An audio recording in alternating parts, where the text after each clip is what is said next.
భాగ్యనగరంలో ప్రముఖ పుణ్యక్షేత్రమైన బల్కంపేట ఎల్లమ్మ దేవాలయం వార్షిక కళ్యాణోత్సవానికి సర్వం సిద్ధమైంది. జూలై 21, 22 తేదీల్లో అమ్మవారి కళ్యాణం, రథోత్సవం వైభవంగా జరగనున్నాయి.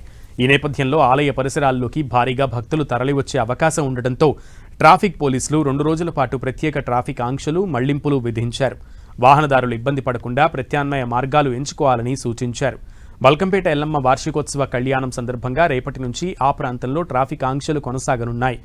గ్రీన్ ల్యాండ్స్, మాతా టెంపుల్, సత్యం థియేటర్ వైపు నుంచి బల్కంపేట, ఫతేనగర్ వెళ్లే వాహనాలను ఎస్ఆర్ నగర్ టీ జంక్షన్ దగ్గర దారి మళ్లించారు. ఈ వాహనాలు SR Nagar community hall, Abhilasha towers, BK Guda X road, Sriram Nagar X road మీదుగా సనత్ నగర్, ఫతేనగర్ రోడ్డు వైపు వెళ్లాల్సి ఉంటుందని, అలాగే ఫతేనగర్ ఫ్లైఓవర్ వైపు ఆంక్షలు కొనసాగుతాయని డీసీపీ రమణారెడ్డి తెలిపారు. 2 రోజుల పాటు ఫతేనగర్ ఫ్లైఓవర్ నుంచి బల్కంపేట ఆలయం వైపు వచ్చే వాహనాలకు అనుమతించారు. ఇక వీటిని న్యూ బ్రిడ్జ్ దగ్గర ఆర్యూబీ ద్వారా కట్టమైసమ్మ ఆలయం, బేగంపేట వైపు మళ్లిస్తారు.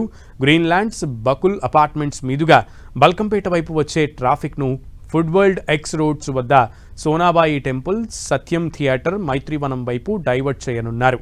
అలాగే కట్టమైసమ్మ ఆలయం వైపు నుంచి బల్కంపేట వెళ్లే వాహనాలను బేగంపేట ఫ్లైఓవర్, మాతా టెంపుల్, సత్యం థియేటర్, మైత్రివనం మీదుగా గ్రీన్ ల్యాండ్స్ వైపు మళ్లించనున్నారు.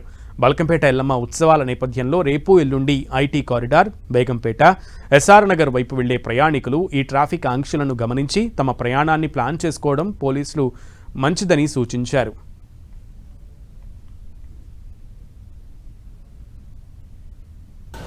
రేణుకా ఎల్లమ్మ పోచమ్మ కళ్యాణము మరియు బోనాలకు సంబంధించి ఈ బందోబస్తు ఏర్పాట్లన్నీ కూడా సిపి గారి ఆధ్వర్యంలో, సిపి గారి పర్యవేక్షణలో ఇక్కడ ఏర్పాటు చేయడం జరుగుతుంది.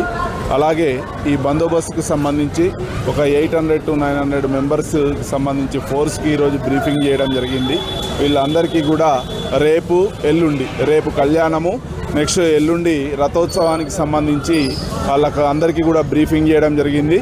2 షిఫ్టుల్లో మార్నింగ్ 3:30 to 1 వరకు, 1 to కంప్లీట్ బందోబస్తు అయ్యే వరకు రేపు, అలాగే ఎల్లుండి రథోత్సవం 1:30 నుంచి రథోత్సవం అయ్యేదాకా, అలాగే టెంపుల్లో ఇన్సైడ్ క్యూ లైన్ల కోసము ఇవన్నీ కూడా ఏర్పాట్లు చేయడం జరిగింది.